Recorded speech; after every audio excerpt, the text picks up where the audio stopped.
नमस्ते, मैं हूं डॉक्टर प्रिया भावे चित्तावर और आज मैं एक ऐसे विषय को लूंगी जिसके बारे में हमें बहुत सारे दर्शकों ने कमेंट सेक्शन में लिखकर भेजा है और वो विषय है जिन महिलाओं को पॉलीसिस्टिक ओवरी सिंड्रोम है वो नेचुरली कंसीव कैसे करें। आज के जमाने में इनफर्टिलिटी इतनी बढ़ गई है, पीसीओएस इतना बढ़ गया है, आईवीएफ के केसेस इतने बढ़ गए हैं कि हर वो लड़की जिसको पीसीओएस है वो यही जानना चाहती है कि क्या ऐसी चीजें हैं जो वो कर सकती है जिससे उसे आईवीएफ या बड़े ट्रीटमेंट्स का सहारा नहीं लेना पड़े, वो नेचुरल फर्टिलिटी अपनी बढ़ा पाए और नेचुरली कंसीव हो पाए। वीडियो को अंत तक जरूर देखिएगा क्योंकि अंत में मैं ऐसे 3 टिप्स दूंगी जिसको यूज करने से आपको बहुत जल्दी और बहुत क्विक रिजल्ट्स मिलेंगे फर्टिलिटी के बारे में।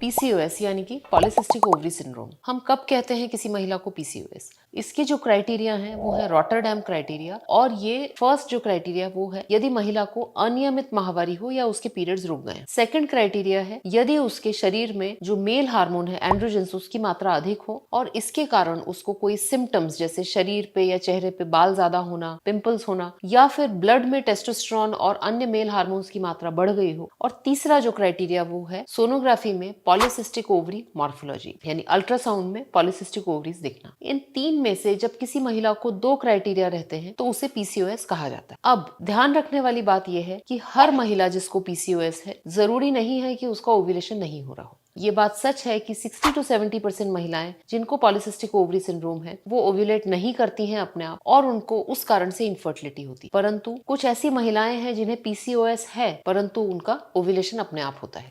इन महिलाओं को कंसीव होने में कोई दिक्कत नहीं आती और बहुत सारे ऐसे मेरे पेशेंट्स हैं जिनको पीसीओएस था परंतु जैसे ही उन्होंने ट्राई करना शुरू किया, चूंकि उनका ओव्यूलेशन प्रॉपरली हो रहा था, उन्हें नेचुरली कंसीव हो गया। तो सबसे पहले तो इस एंजाइटी को अपने दिमाग से निकाल दीजिए कि यदि आपको पीसीओएस है तो आप नेचुरली कंसीव नहीं कर पाएंगे।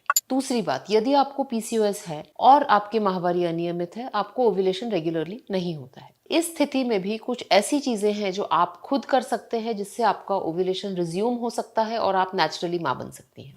इसमें हमको 3 मुख्य चीजें देखनी है। सबसे पहला है हमारा वजन यानी कि बॉडी मास इंडेक्स। यदि आपका बॉडी मास इंडेक्स 23 से ऊपर है यानी 23 से 29 के बीच में है तो आप ओवरवेट कैटेगरी में आते हैं। यदि आपका 30 से ऊपर है तो आप ओबीस कैटेगरी में आते हैं। सबसे पहले आपको अपना वजन कम करना है और कितना कम करना है ये मत सोचिए कि हम क्रैश डाइटिंग करके 20-30 केजीज कम कर लेंगे। हमें अपने वजन का 10 to 15% वेट लॉस करना है। ये वेट लॉस ग्रेजुअल और सस्टेन्ड होना चाहिए। सस्टेन्ड बहुत इंपॉर्टेंट है क्योंकि जब हमारा वजन कम होता है हमारे शरीर में बायोकेमिकल और हार्मोनल चेंजेस होने में लगभग 3 महीने का समय लगता है। परंतु अधिकतर महिलाएं जो है वो योयो डाइटिंग फॉलो करती हैं यानी बहुत रैपिडली वेट लॉस होता है, फिर सब छोड़ देती हैं और फिर से वो गेन हो जाता है। यानी जब तक बॉडी को ये सिग्नल जाए कि वेट कम हुआ है और कुछ बायोकेमिकल बेनिफिट्स दिखें तब तक का आपका वेट गेन फिर से हो चुका होता है। तो जब भी आप वेट लॉस करें बहुत ज्यादा वेट लॉस मत करिए। Gradual sustained weight loss is the key. अब ये वेट लॉस आपको किस तरह से करना है? सबसे पहला इसमें कॉर्नरस्टोन है डाइट का। पॉलीसिस्टिक ओवरी सिंड्रोम में हमारे शरीर में इंसुलिन रेजिस्टेंस है यानी जब भी हम कुछ कार्बोहाइड्रेट खाते हैं जिससे ब्लड शुगर तेजी से बढ़ता है तो बॉडी उससे डील नहीं कर पाती और इसके कारण एलएच हार्मोन बढ़ जाता है। एलएच हार्मोन बढ़ने के कारण टेस्टोस्टेरोन बढ़ जाता है। आप अपने खाने में जितने भी फास्ट कार्ब्स हैं, फास्ट कार्ब्स से मेरा मतलब है वो सारी चीजें जिसको खाते ही ब्लड शुगर बढ़ जाए, जैसे कि चॉकलेट्स,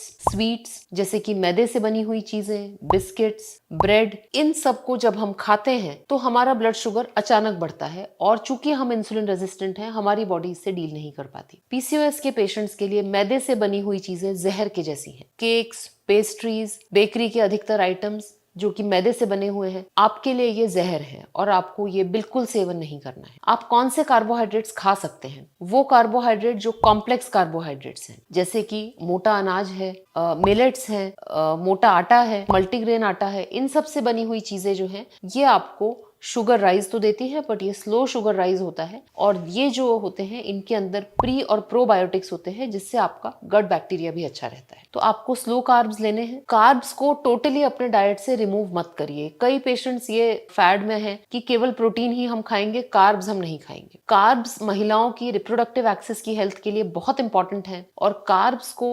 20-30% अपने डाइट से कम करना बहुत ही हानिकारक हो सकता है आपकी हार्मोनल एक्सेस के लिए। प्रोटीन्स की मात्रा आपको मच्छी लेनी चाहिए, एग व्हाइट, दालें, दूध से बनी हुई चीजें, पनीर, सोयाबीन, ये सारे अच्छे स्रोत हैं प्रोटीन्स के और इनको आपको लेना चाहिए क्योंकि प्रोटीन से शुगर का राइज बहुत फास्ट नहीं होता और हमारे शरीर के अंदर जो मेटाबॉलिज्म है वो इम्प्रूव होता है। पीसीओएस के पेशेंट्स को माइक्रोन्यूट्रिएंट्स पे भी बहुत ध्यान देना चाहिए। माइक्रोन्यूट्रिएंट्स जैसे कि मैग्नीशियम, क्रोमियम, सारे विटामिन, जिंक, ये सब, विटामिन डी, ये सब बहुत इंपॉर्टेंट है और इनकी डेफिशिएंसी से पीसीओएस के सिम्टम्स बढ़ सकते हैं। यदि आप अपने डाइट में इनका समावेश करते हैं तो आपके ओव्यूलेशन पे भी इसका अच्छा असर पड़ता है और नेचुरल कंसेप्शन के चांसेस आपके बढ़ जाते हैं। फ्रूट्स और वेजिटेबल्स रोजाना आपको 5 से 6 सर्विंग्स खाने हैं। जी हाँ, रोजाना, हफ्ते में नहीं। यानी रोजाना 2 या 3 मौसमी फल और कम से कम 2 बॉल सैलेड आपको रोजाना लेना है। इससे आपके शरीर में फाइबर की मात्रा अच्छी रहेगी, आपको माइक्रोन्यूट्रिएंट्स मिलेंगे और this will help your hormonal axis for natural conception. अब बात आती है एक्सरसाइज की। एक्सरसाइज में हमें जो गाइडलाइंस हैं 180 टू 200 मिनट्स की हमें एरोबिक एक्सरसाइज करनी है। एरोबिक एक्सरसाइज यानी कि वो एक्सरसाइज जिसमें हमारा हार्ट रेट बढ़े, जैसे कि रनिंग, साइकिलिंग, स्विमिंग। इसके साथ साथ पीसीओएस में डब्ल्यूएचओ का रिकमेंडेशन है कि आपको 3 से 4 स्ट्रेंथ सेशंस करने हैं। स्ट्रेंथ सेशंस महिलाएं हमेशा निग्लेक्ट करती हैं। वो सोचती हैं कि हम वेट्स करेंगे, मशीन पे वर्कआउट करेंगे तो हम मस्कुलर हो जाएंगे। हकीकत